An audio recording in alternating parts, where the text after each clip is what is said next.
G'day guys, and welcome to the second in the series of 10 tech tasks to prepare for recovery. So if you haven't watched video 1, just hop back and watch that. It's available on my website, or you can just follow in the link in the description below.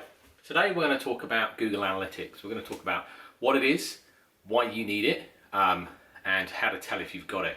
I'll also talk about a quick method to recover your password or your account if you've not got that, and also I'll signpost you to some useful tutorial information and some how-to guides, which are all free or very low cost. And then finally I'm going to just talk about some other products that are associated to Google Analytics that can actually help to kind of increase the value that you get from this product. So let's start with what it is. So Google Analytics is it's based on your website. It's a platform that gathers information from your website about the visitors to your website, and it can tell you things such as who visited your website, how many times they visited your website, how long they stayed, what pages they viewed, where they came from, what the referral sites were they social media, were there a specific link, was it an advert that you placed. So it's really powerful in allowing you to understand how people got to you, what they did when they got there. You can also set up goals and conversions, so you can actually you can look at what did somebody do when they got to my website, and did they complete this specific goal that I wanted them to complete? Did they buy a product? Did they complete a form? Did they watch a video? So it's really super useful for making intelligent business decisions. So let's look at a specific example of how you can use Google Analytics. So let's say you have a product on your website that you sell, and you've decided that you're going to spend some marketing funds against that product to increase sales. If you have Google Analytics, what you can do is you can pre-look at that product before you spend one marketing cent and actually determine what people are doing when they get to the page. So you, for example, could look at that product and go, I'm getting loads of visitors to this page, but none of them are actually buying it, or very few. I'm getting a very low conversion rate on this page. So that you can use Google Analytics to start to look at how you can improve that page and actually add value, generate more sales. So once you've tuned the page up to allow you to improve your conversion rate, what you can then do is spend your marketing dollars and then track, are people coming to your site from where you're spending those marketing dollars, and are they converting to sales? So you can actually get a direct correlation to say, this is the return on investment for that marketing spend. For those of you that have completed the PDF tutorial from last week, which looked at credentials, you will notice there's a section on that form that talks about Google Analytics. Now, if you've left that blank, then this bit is for you. So how are you going to tell if you're using Google Analytics on your website? Well, it's pretty simple. What we're going to do is you're going to open your website in Chrome, and you're going to right click on the screen anywhere, and then at the bottom of the menu there's an option that says View Source. So you're going to click View Source, and then you're going to search for the three phrases that I'm going to put on the screen down here. So you're going to search for those three phrases, and if you find any of those, that tells you that you're using Google Analytics. Now, there you will also see a little piece of code that starts UA with a series of numbers. That's your actual Google Analytics code. That is what refers to your account. So if you weren't sure if you were using Google Analytics, and you now know that you are, you probably actually don't know the credentials for the account. What a lot of people would do in this situation is they would just set up a new Google Analytics account and start from scratch.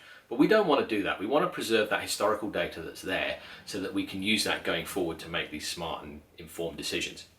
On my website there's a flow diagram with some assistance notes that allows you to work out how to get into this account. So, and this will work in 99.9% of cases. The first thing that you would do in this circumstance is determine if you know the email account that's used to access that Google Analytics. So that's just a historical search back through your emails. If you can find that, you can just do a password reset. If you can't, then we suggest that you would check with other users in the organization to see if anybody else knows, because there will be somebody maybe lurking in the organization who says, yeah, actually I know how to get into that account. The third step is basically you're going to co-opt Google to help you get into this account. There's actually an online form where you would follow some instructions, and that will allow them to basically contact the administrator to ask them to add you. If the administrator doesn't add you, then they will basically, provided you can prove that you own the domain and you have access to the root, then basically they will then add you as an administrator to Google Analytics. Let's talk about training resources. So there's no point in me actually trying to do like a how-to with this video, because it's been covered a million times over by heaps of other people. Specifically, Google have done it themselves. They have something called the Analytics Academy, where they run free online courses. It's self-paced, you sign up and you just complete each of the modules and you go through. So there's also an analytics YouTube channel where there's heaps of great content, and it covers kind of very niche specific things outside of the things that they cover in the academy courses.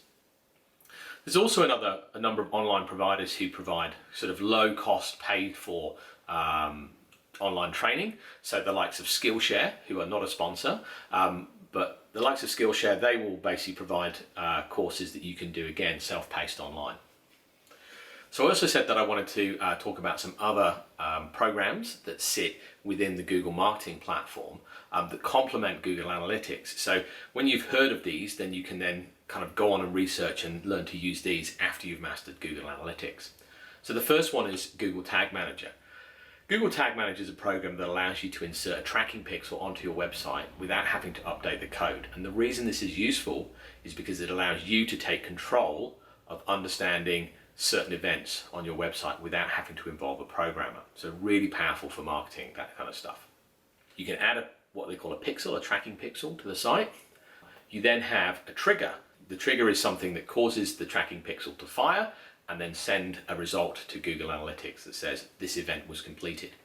You can also build variables around that pixel and that tracking and the trigger, which will tell it when it should fire. So you could do it based on a region specific, or you could do it based on if somebody had spent a certain amount of time on the site. The next program that you may want to look at is called Google Data Studio. This is a reporting platform that is enhanced on top of the reports that you would get from Google Analytics. It also allows you to import other sources of data. So if you have other information in spreadsheets, say for example call logs or visitor numbers to your physical establishment, then you can add those into the mix, and you can generate reports on the fly, and you can allow other users to generate reports on the fly. The nice thing about this is, once it's set up, those other users are not going to be calling you, asking you to generate a report for them. They can do it themselves. We then have a product called Google Optimize. So Google Optimize is an A/B testing platform.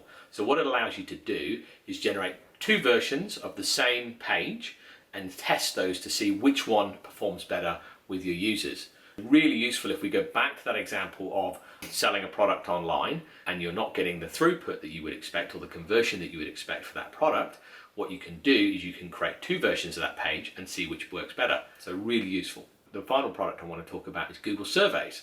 Google Surveys allows you to survey your users to your site, and you can then actually encourage them to complete a survey by, say for example, unlocking premium product or sending them something for free via email. That's it for this week. I hope you found it useful, and if you did, then share it with your friends and colleagues because they may also find it useful.